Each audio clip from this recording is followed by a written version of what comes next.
Kasikin,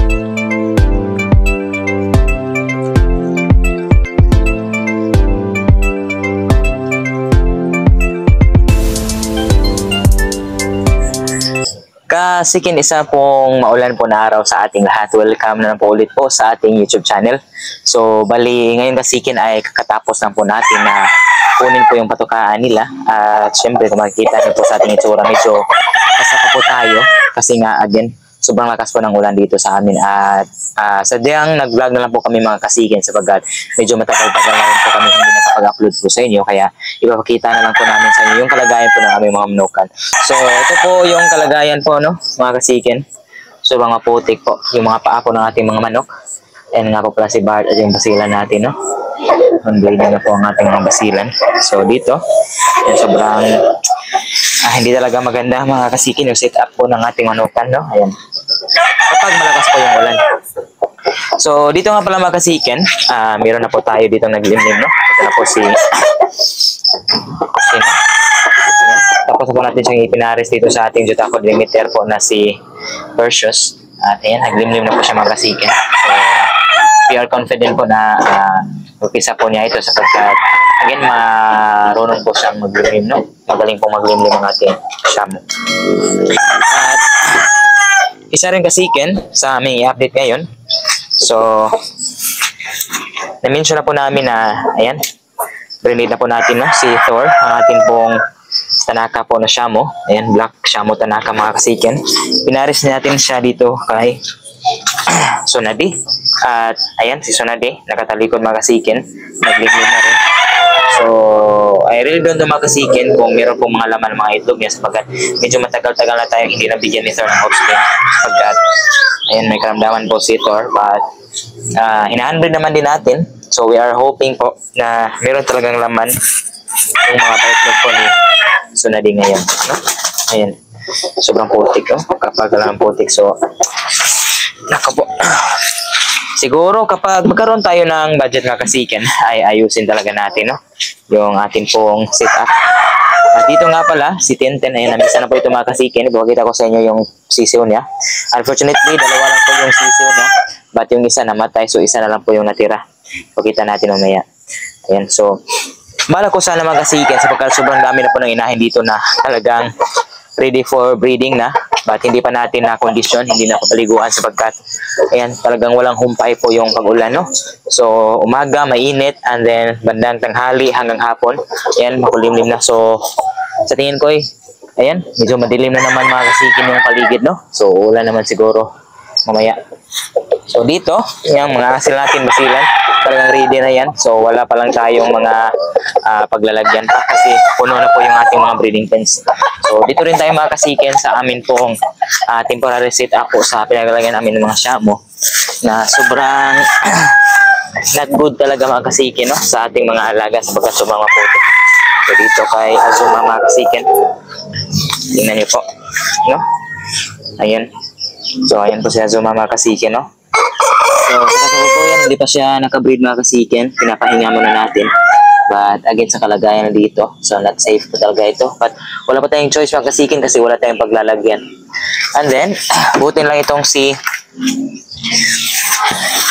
Jude mga kasikin, no, ay marunong pong lumapo kaya walang problema kahit medyo maputik dyan sa ibaba kasi nakadapo naman. But si King Jude mga kasikin still on the process of healing.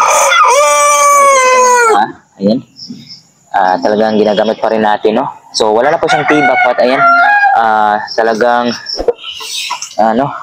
namamaga po yung kanyang paa dito. See, meron nagtanong sa atin kung meron bang basilan na upwing. Ayan, so meron po kapag siyempre cross po yung ating basilan sa Shamo. So yan po, 50-50 po yan, no, Shamo at basilan ng growth natin. But still, putik. So dito rin, ayan, tingnan niyo po yung itsura ng ating alaga. Sobrang pangit na mga kasikin. Sobrang ganda ng tindig po nito, but yung itsura sobrang pangit kasi sobrang putik po dito. But yun, problema din tayo sa paa niya. Wala pong tutok o tibak mga kasikin, but hindi ko alam kung bakit namimili po yung kanyang paa mga kasikin, namamagahay doon, no. Tulungan niyo pa ako kung meron kang idea mga kasikin. So ayan. Okay, so ayan po yung kalagayan mga kasikin, no? Okay. So sobrang pangit po ng ating area dito mga kasiken. But wala po tayong choice, no? So hopefully wala pong mangyari sa ating mga alaga. But syempre mga malalaki naman, mga broodcock. So good thing po yan mga kasiken. So hindi po sila madaling magkakasakit sapagkat medyo malaki na. So isa nga pala sa rason mga kasiken kung bakit tayo nag-vlog ngayon sapagkat ipakita ko po sa inyo yung pong katuwang po namin dito, no, sa pagparami po ng aming mga alaga. So kahit wala tayong incubator mga kasiken, meron po tayong katuwang na tumutulong po para mapisa po yung mga itlog po ng ating mga shamo. Lalo na yung mga shamo natin mga asil, hindi po talaga marunong maglimlim, inapakan po talaga nila. Kaya good thing, meron tayong dalawang native po na dito pag-alagala lang, naglimlim na sila at yung mga itlog po ng ating shamo, sila po yung pinalimlim natin. So dito tayo mauna. By the way, nandito nga pala yung mga ginfal ni Papa, no? So balikod na po yung ating 2 times winner, oh. Yan po siya, no? So dito, hindi lang natin lapitan ng gusto makasikin sapagkat medyo rin kasi mailap. So ito po yung katuwang natin, i-zoom lang natin makasikin. Nandiyan siya, no? Siya po yung tumutulong sa atin para mapisa po yung ibang itlog. So sa kasukuyan, meron siyang 8 itlog dyan na nilimliman, basilan at saka ng shamo. So sinalin lang natin yung itlog natin basilan sapagkat nagkasakit po yung ating basilan na ng itlog. At ngayon, okay na naman siya makasikin. So ayan, no? Siya po yung katuwang natin dyan. Ang mga ulang makasikin, so dito nga pala hindi natin siya nalagyan po ng shelter dito, no? So siya na po talaga yung bahala sa itlog. But dito yung isa nalagyan po natin kasi meron tayong extra po na roof or anong tawag dito, yero. Ayan, so dito hindi rin natin lapitan, dito lang din tayo sapagkat sobrang ano niya. Okay, nandyan po siya mga kasikin. Ayan, ayan. Okay, so sa katapusan po ng Pebrero, mapipisa na po niya yung kanyang itlog. So hindi natin alam nasaan yung ulo niya. Ipakita natin ng konti. So basta yan mga kasikin, no?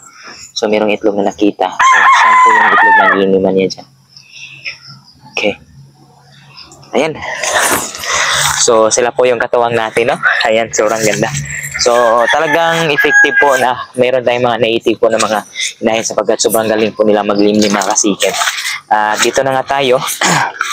So tuloy-tuloy pa rin po yun, no? Ongoing pa rin po yung paggawa natin sa ating bahay. But ayan, mayroon na pong roof, no? So malapit na po natin magamit. So malapit na po kaming bumukod ng aking misis dito sa bago nating tahanan. At syempre, malapit na po ito sa aking manukan. So dito nga pala mga kasiken, meron ko ipapakita sa inyo. First time ko pong trinay ito mga kasiken. Nag-cross na po ako ng basilan at saka asil, no? So far, yung ginamit ko pong tandang ay si Megatron. Pinaris natin sa ating basilan inahin. Unfortunately mga kasiken, we are too late po na pakastahan po yung inahin sapagkat ang itlog na siya sa kulungan niya. So yung iba niyang mga itlog ay walang laman. But so far, nakapag-produce naman po siya ng 6 na sisiyo galing po kay Megatron. So nandito, tapos na po siyang kumain. At ayan. So ito po yung ibang itlog niya. So may 3 itlog na hindi napisa.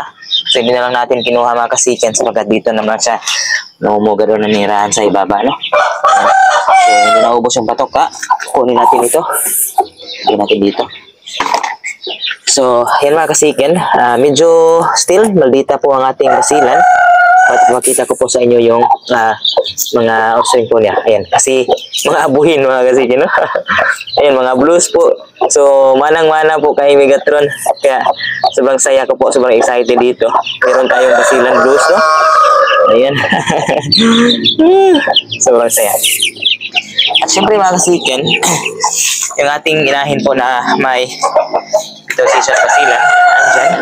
At saka 2 weeks na po yung kanyang mga sisiyo mga kasiken. Ayan. Ayan siya. Ayan. Hindi pa natin yan nabigyan ng katuka mga kasiken kaya bibigyan natin para makakain po yung mga sisiyo niya. Okay. Dito, ito na po yung ating mga asil na sisiyo mga kasiken, no? So, ipakita ko po sa inyo. Ayan po sila. So, ito po yung mga ayan. So, malapit na rin silang mag 2 weeks mga kasiken. So, 1 week pa lang ay hiniwalay na po natin siya sa ilang mga magulang, no? Ayan. So, may mga blues mga kasiken. So, buti na lang. So may 15 pieces po yan ng mga asil. At ito po yung sinasabi ko, yung isang puti dyan mga kasikin, yung maliit na yan. Yan. So yan po yung anak ni Tenten. So Shamo, siya lang yung isa. Sa gabi mga kasikin, maya-maya, ilalagay na natin dyan sila sa box sapagkat medyo maginaw dahil patuloy po yung pag-ulan, no? At dito rin, kasalukuyan na natin na i-breed po si Aurora. At syempre, ang ating asil na si Kabuto mga kasikin. So ayan. So dito rin, ayan, dalawang itlog na po dyan. Okay. And then, isa din po sa pangmalakasan nating set of breeder ngayon mga kasiken. Ito po ang ating dumpo. So, balik na po sa breed si Orpheus mga kasiken, no? Sobrang saya ko mga kasiken. Ayan. Solid dumpo po yan from Negros po. At yung pinaris natin, ayan. Yung kapatid po ni Hinata. No? Ayan po siya, no?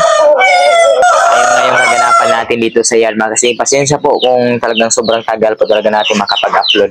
So, medyo busy lang po talaga. At yung oras lang po talaga natin makapag-upload ay Saturday lang at saka Sunday. At minsan din, meron tayong ginagawa sa Saturday Sunday. Kaya ay napabayaan na po natin ang pag-vlog mga kasiken. But again still, marami pa rin salamat sa patuloy na panonood at pagsuporta. So ngayon, bago tayo magtatapos mga kasiken, bibigyan muna natin yung patukano para makakain na sila mga kasiken kasi giniginaw na yung mga sisiw niya.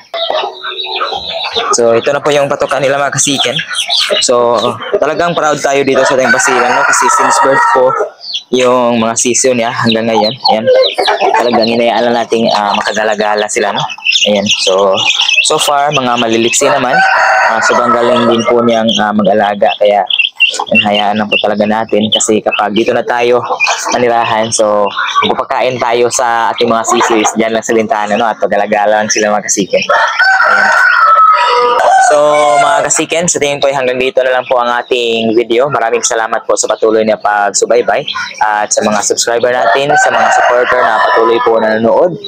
Maraming salamat. Mag-ingat kayo palagi mga kasiken at see you naman po sa sunod na may mga upload. God bless po.